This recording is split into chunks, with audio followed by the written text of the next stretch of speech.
Pemirsa, pihak Kodam, IM, dan Polda Aceh menjamin pelaksanaan Pileg dan Pilpres 2019 di Aceh akan berjalan dengan lancar, aman, damai, dan sukses.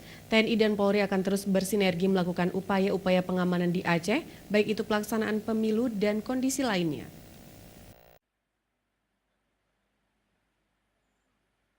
Panglima Kodam Iskandar Muda Majen TNI Teguh Arif Indratmoko memastikan prajuritnya tetap netral dalam melakukan pengamanan pemilihan legislatif atau Pileg dan pemilu presiden atau Pilpres 2019 yang tinggal menghitung hari.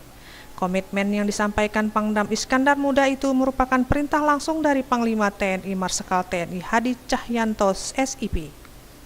Pada kesempatan yang sama, Pangdam Iskandar Muda juga menghimbau kepada seluruh masyarakat Aceh untuk menghindari dan tidak menyebarkan berita-berita yang tidak benar atau hoax. Ia juga sudah sampaikan kepada seluruh Babinsa untuk menetralisir dan meluruskan berita yang tidak benar sehingga masyarakat tidak terprovokasi oleh isu-isu yang tidak benar. Pertama, kalau dari prajurit TNI, khusus di Kodam Iskandar Muda, wajib hukumnya untuk netral.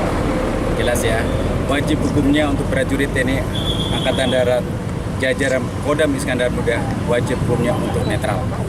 Dan kemudian terkait dengan masyarakat, saya menghimbau kepada seluruh masyarakat yang ada di wilayah Nanggro Aceh Darussalam. Pertama, hindari hoax, atau kalau ada suara tentang berita-berita yang bersifat hoax, tolong dinetralisir. Kami para Babinsa sudah memberikan informasi dan kami sudah bekali mana sih berita yang hoax dan mana yang tidak. Hoax tentang A, ini jawaban yang benar. Hoax tentang B, ini jawaban yang benar. Kami sudah sampaikan kepada seluruh Babinsa untuk menetralisir dan meluruskan yang berita-berita bersifat hoax agar masyarakat tidak mudah terprovokasi oleh isu-isu yang berkembang.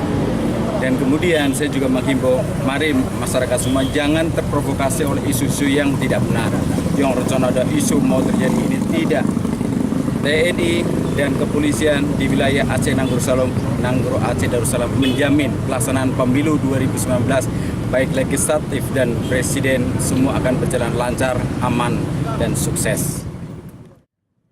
Mustafa, Aceh TV.